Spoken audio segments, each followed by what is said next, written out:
On the new Restaurant Influencers podcast, you will learn how to tell your story online and how to be found. We have teamed up with Entrepreneur Magazine, Yelp, and Toast, our primary point of sale partner, to bring you this weekly video series. Please subscribe so you do not miss an episode. And if you'd like to learn more about the show, visit us at calibbq.media. Welcome to Restaurant Influencers, powered by Entrepreneur and Yelp. I am your host, Sean Walchef, owner of Cali Barbecue Media. In life and in the restaurant business, we learn through lessons and stories. Today's guest is Leticia Sky Young, owner of Lolo's Seafood in Harlem, New York City. Yeah. Welcome to the show. Thank you, Sean. So glad to be here.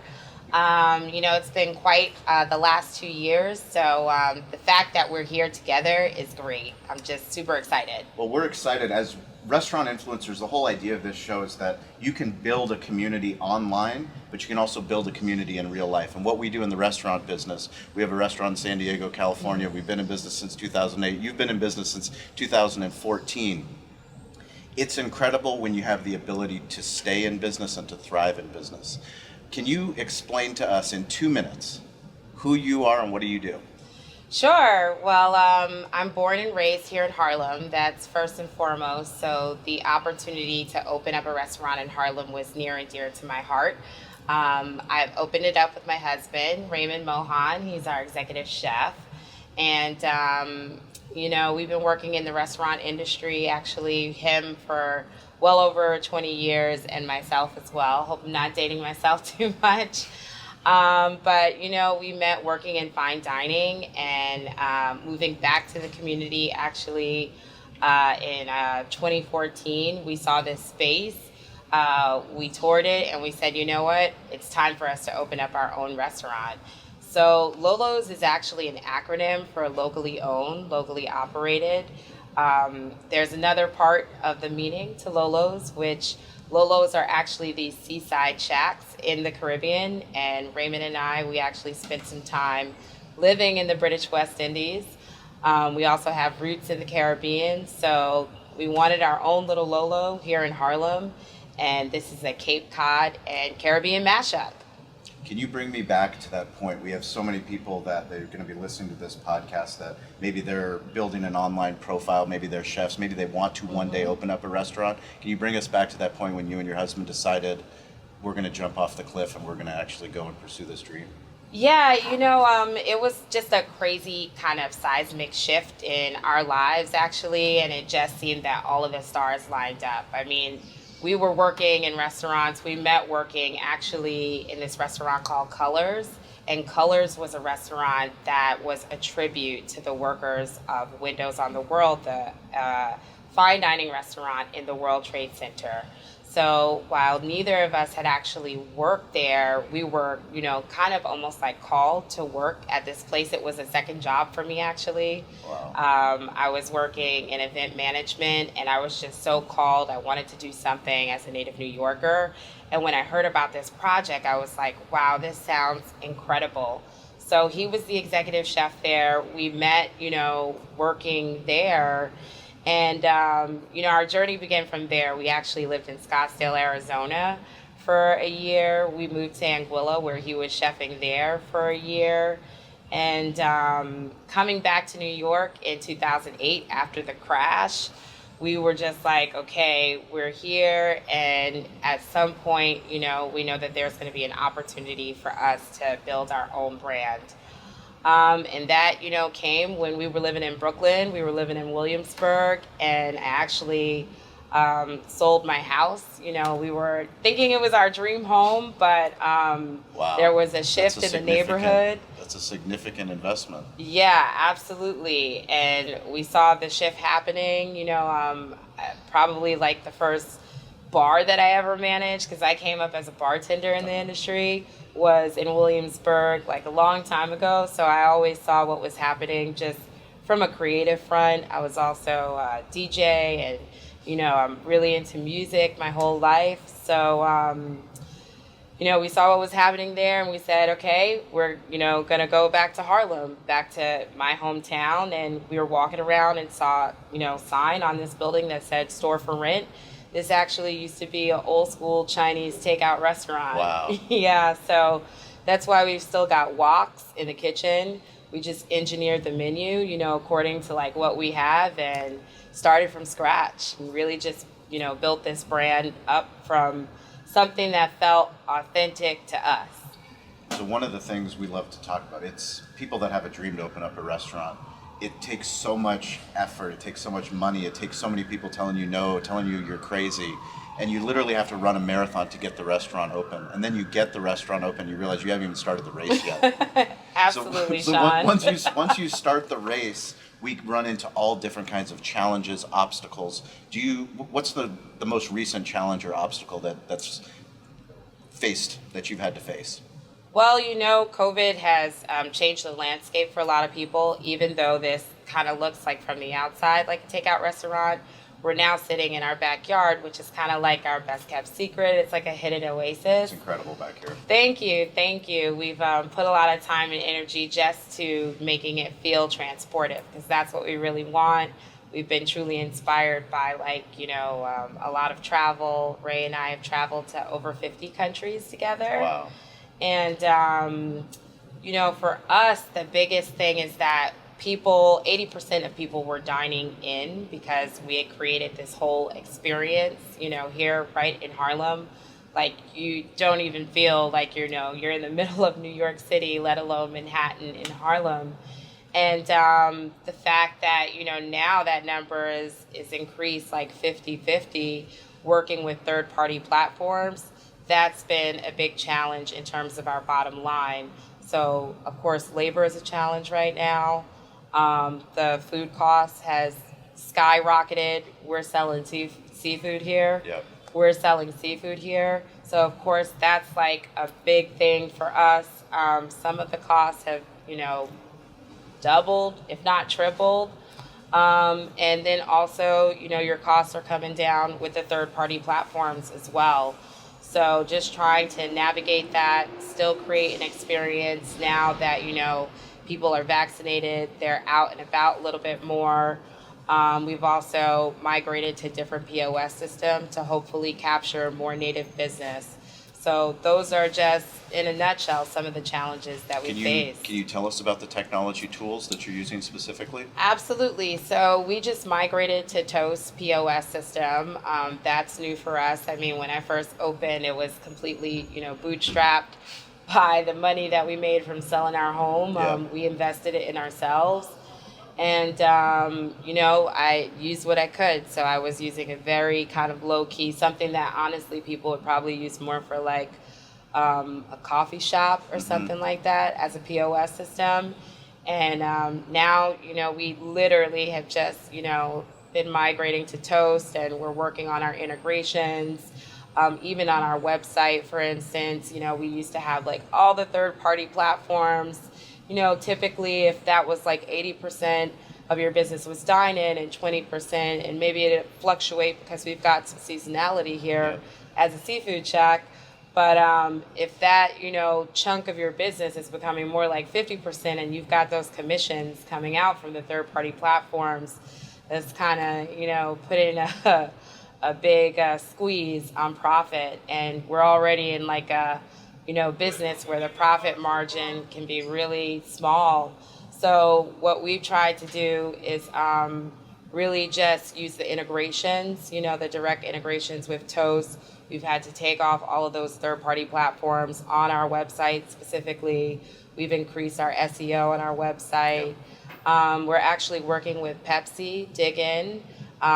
It's a big program where they're actually creating a lot of opportunity tech-wise specifically for, restaurants of color also, who, even though I consider myself a great storyteller and a great brander, marketing is, completely different, and digital marketing for sure.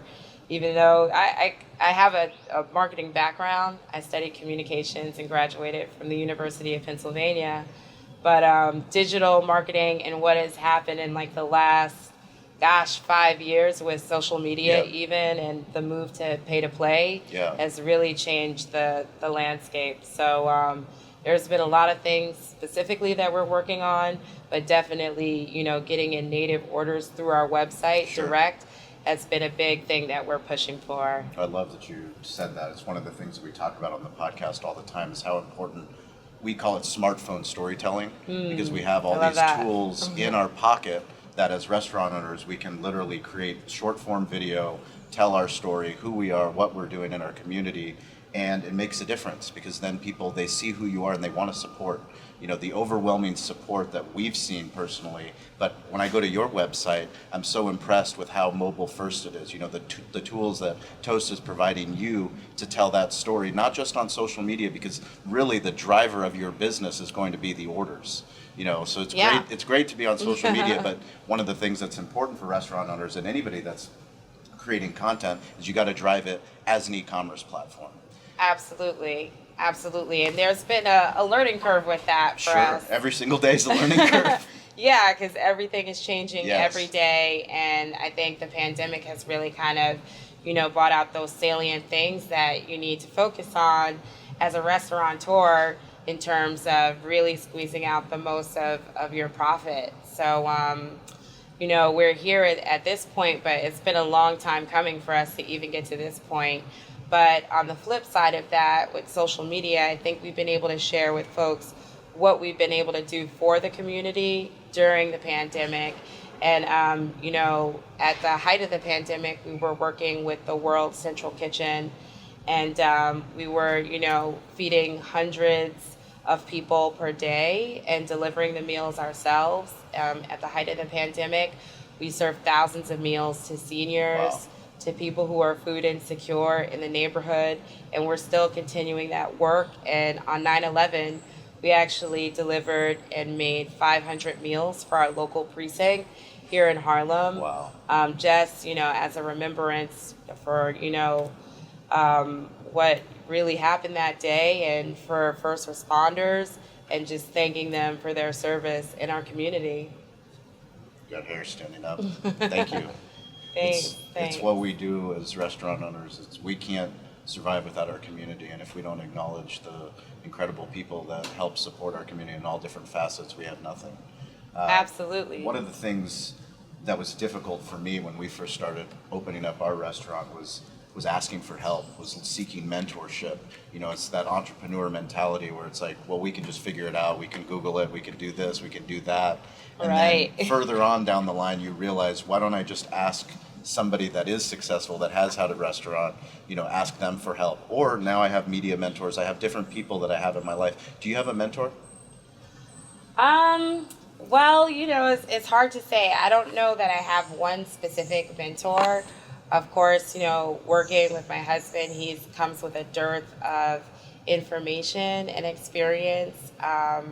He's one of the people who actually was responsible for the Nuevo Latino movement that happened, here in New York. His mentor is Douglas Rodriguez, the godfather of Nuevo Latino cuisine. Now he's headquartered in Florida. But when you talk about some really amazing restaurants, back in the day, Park Avenue South and the ABC building, Pipa, Chicama, this was like a new movement. And Raymond was lucky enough to be a part of that movement in a big way. When they garnered, 3 stars from the New York Times and what have you for all of these restaurants. So just bringing that level of menu engineering, I think, to our operation has been something that is matchless. And it's quite a difficult task, actually, for a fine dining chef, I think, to really kind of streamline an operation where, we can have it as a fast casual business. And so that's what we've done here. But I've also found myself being a mentor to a lot of young people. We give a lot of young people their first job. That's great. And I've been lucky to see, people graduate, go through the whole cycle of college and, change their majors and stuff and get jobs in like hospitality and hotels and what have you, just because of their experience working here, or to go on and be chefs in other restaurants, and they started out here literally as kids in high school. Yeah. So I'm super proud of that. And actually, I am a mentor in the James Beard Legacy Network. This is like a new program that they've created. Amazing. Yeah, just this year actually built out of COVID, where, you know, entrepreneurs like myself are reaching back within the community, and we're becoming mentors to other young up and coming chefs, whether they're entrepreneurs in the hospitality industry. So this is something that I'm super passionate about. That's incredible. Thank you Yeah. so much for doing that. Thank It's so you. important for restaurant owners, for business owners, for entrepreneurs to realize that, you know, the lessons and the stories, back to how we started this podcast, lessons and stories is how we learn. And all the mistakes that we made, hopefully through this podcast and through sharing, somebody else can learn those lessons, and being a mentor is so valuable. Absolutely. In the hospitality space, we spend all of our lives taking care of others. It's literally what we do, what gets us out of bed in the morning. What I've found is that with restaurant owners and entrepreneurs, typically it's the most difficult for us to take care of ourselves. Is there anything that you've done recently, any new positive daily habit that you've started doing that has made an impact on your life, either business-wise or personally? As a matter of fact, absolutely, there is. I mean, you know, we'll take any apps that we can, right? As right. restaurateurs, if that means like, you know, using Headspace to wake up or to go to sleep, you know, listening to like some nightly podcasts, that's always a plus. Meditation, I think, is also really important. And there's an organization that we've done a lot of actually neighborhood cleanup with here in Harlem called Harlem Brain. But Harlem Brain is also kind of like a mind, body, brain, and soul movement practice, actually, where they have classes 3 times a Wow. week. And my husband had been doing, you know, the practice for like the last couple of months. I was a little slower to it, but now we've started it together. And it focuses a lot on breath work and movement and meditation. And it's been really, really, truly amazing. And they do a lot of great stuff in the community. They're actually connected to the UN. So not only here in Harlem, but they're connected to the Ibrea Foundation, which they take these practices and they go all over the world, Wow. Central America, as far as Africa. And for me, you know, that's really important too. They go to these different communities and, you know, teach kids actually in schools how to do this meditative work. And that way they're, you know, hoping to put a decrease on gun violence and gang violence in all of these different places. So it's been an amazing practice. That is actually. incredible. We'll put links in the show notes so people can have that Yeah. resource. Where's the best place people can interact with you on social media? What's the handle? Instagram. Instagram, Yes, boom. at Lolo Shacks, actually, because we're planning some more shacks. Oh, we got more shacks in the works. Yeah, I love it. man. Yeah. Congratulations. Thank you. Expanding in a pandemic. Yes, we're opening up Lolo's Tacos, which is going to be where the Yucatan meets the Caribbean. My family's from Belize. So we're going to get some good, great Belizean food in there. A lot of people don't know that there's such a crossover, and tamales are like some of my comfort food. So yeah, we've got that going, and that should be open around Halloween. That's incredible. Well, congratulations. Thank you, Sean. So thank you guys for listening to the podcast. Like always, if you want to interact with me, it's at Sean P. Walchef on all the social platforms. You can send me an email, sean@calibbq.media. We appreciate you listening. Keep posting on social media, keep impacting the community, and tell a friend about the podcast. We appreciate it. Leticia, thank you so much. It's a beautiful day in Harlem. Yes, it is. Thank you for hosting It's a great us. Thank you day for in your Harlem. hospitality. Of course, anytime. All right.